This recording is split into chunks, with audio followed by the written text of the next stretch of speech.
नमस्कार मित्रांनी, पुन्हा एकदा माझ्या चॅनलवरती तुमचं मनापासून स्वागत आहे।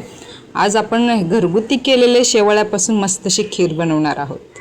आज गुरुपौर्णिमेनिमित्त काहीतरी गोड बनवायचं होतं, साहेबांना पण गोड खायची होती, तर शेवाळ्याची खीर मस्त अशी रेसिपी करते मी।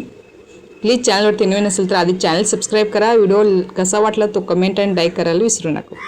तर शेवाळे घेतलेली एक वाटी मी, हे बघा ह्या प्रकारे चुरा करून घ्या, कारण घरगुती केलेले असले लांब लांब असतात, ते आधी चुरा करून घ्या।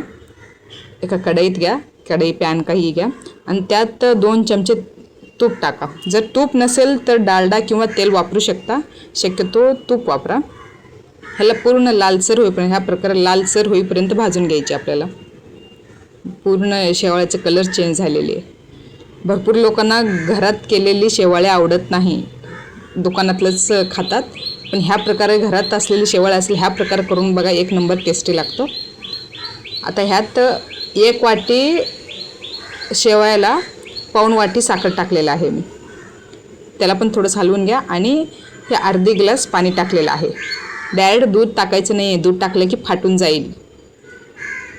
दूध टाकले की दूध फुटतो, त्यामुळे आधी अर्धा ग्लास पाणी टाकलेलं आहे।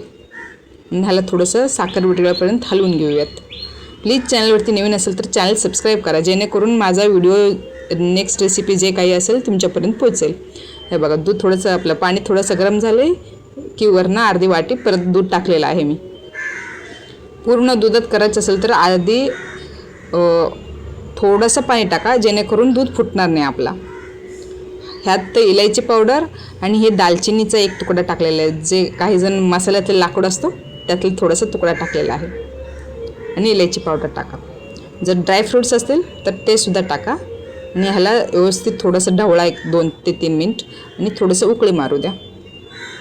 मस्त अशी खीर तयार झाली। तर चला या जेवायला, नेक्स्ट रेसिपीला भेटू, बाय बाय।